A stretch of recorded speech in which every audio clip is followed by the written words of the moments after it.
The inner child and magic kind of intertwines in many ways, and I feel that without the magic properties that I had during meditation and opening the third eye, I probably wouldn't have been able to heal my inner child completely. I like to call the imagination and visualization magic, more specifically, imagination in general. The inner child itself is magic. You're always cradling magic in your arms. When you want to protect your inner child, you're protecting that magic part of you. Because when you were a child, you were kind of taught magic was real. And that is true. But what I don't get is when you become older, people start to lose faith in that magic. Magic isn't real.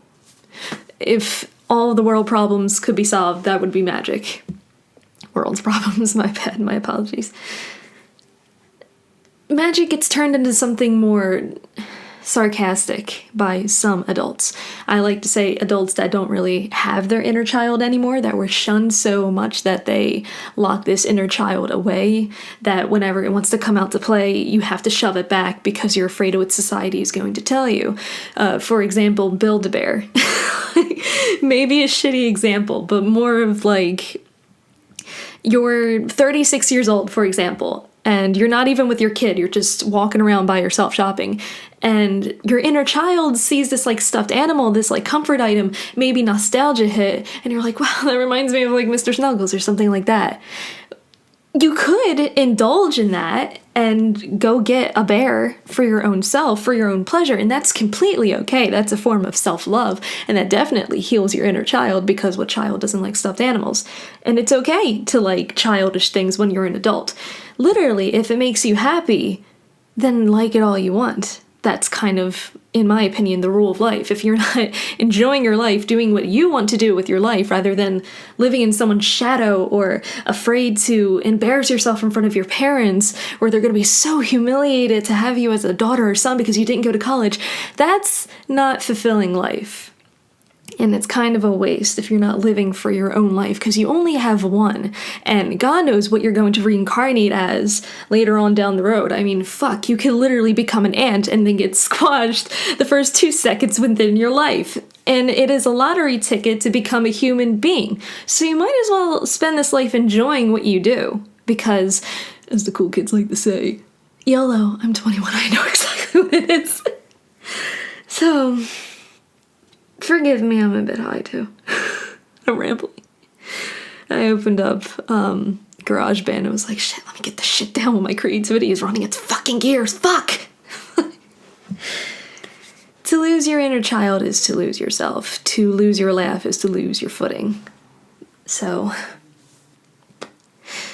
most people push their inner child back. Again, the Build-A-Bear example, because it's like, I'm 36.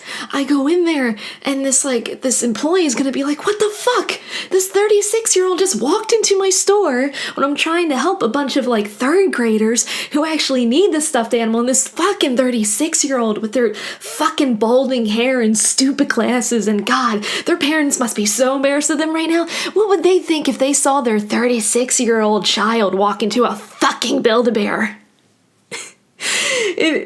That's more exaggerated, but it's more along the lines of, God, that's so humiliating. Like, my parents taught me to be older than this, act my age. I can't just go in here by myself without a child. Yes, you fucking can. And I should be taking my own advice, because I'm still afraid to go and Build-A-Bear by myself because of what my parents have pushed into my brain. With not most, but maybe some, I don't really know the total percentage of adults usually try to push into their children's brain after a while of, you're too old for this, stop playing with that, people are gonna make fun of you. And instead of learning to respect your happiness, what makes you happy, and go, no, this makes me happy, so I'm gonna keep doing it, fuck what other people say, it's that negativity and that like almost the manipulation that sits in your brain like fucking molten lava and glue that you can't get off, that horrible Gorilla sticky glue, and you accidentally get on your fingers, and it's like, shit, because it's, you know, it's gonna be a pain in the ass to get off, and that's exactly what it feels like. It's a pain in the ass to get off. Because it sticks to you. It sticks to your brain in this disgusting, slimy, rotten egg kind of thing. Like, I can't do that because they're going to make fun of me. I can't do that. It's humiliating. I think that's a big struggle that we need to get over. I feel most adults who are able to embrace their inner child take care of their children better. Because instead of looking at them and going, fuck, I wasn't allowed to do that when I was a kid. Why the fuck should I let my kid do it? They want to encourage that and be like, I didn't get to do that, but at least I can pass this on to my child instead and not continue this cycle of abuse. You know? I was talking to my spiritual brother earlier and telling him the difference between adults with their inner child still running around free and being controlled versus the adults who cage their inner child like a wild animal that's horrible and should never be touched at all, never just be seen in a museum, gaze upon longingly, sadly at this statue, this taxidermy animal.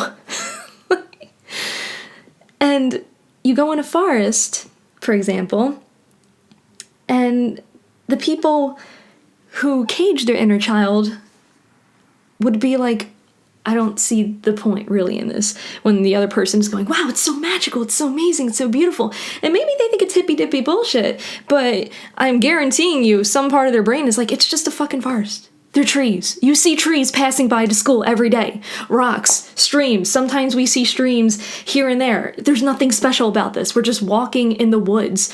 And they get probably irritated at the person being like, wow, that's so cool. Look at this stream. Look at this tree. Look at the sky. It's talking to me. It's a babbling brook.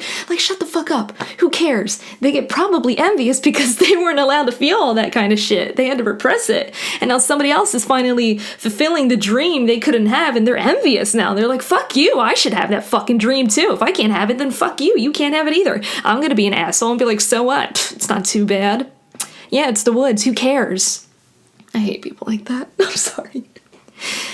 And the adult with the inner child, probably the other person, feel like they're fucking frolicking, like, I don't know, petunias or roses or something like that. Like, oh my god, this stream is so beautiful. Were the trees always this green? Like, wow, look at that little squirrel going by. Look at the chipmunks, that's so cute. I wonder what the river is saying right now. I wonder what the wind is whispering to the trees. Because every day is something new to them. Every day is something magical to them. The forest is magical. Nature is a healer of many things. And if they go to these woods every single day, they're going to see something new every single day. Even if it's the same woods, the rocks are in the same place, the trees are in the same position, they're going to find something new. Their imagination, their magic, their magical abilities are going to find something new. And that probably sounds stupid as fuck. But I am being passionate right now. So, there's always something new. You can see pictures in the trees. You can see pictures in the clouds. You can see pictures in dirt. Even dirt. Versus the person who just sees trees and rivers and dirt. All the same color, all the same dull color. Imagine how healing that is. So yes, I believe magic and the inner child are kind of the same thing, and kind of not. But they're definitely very, very similar. And I don't know, just thought I had to fucking say that. Listen, Ringo Burr.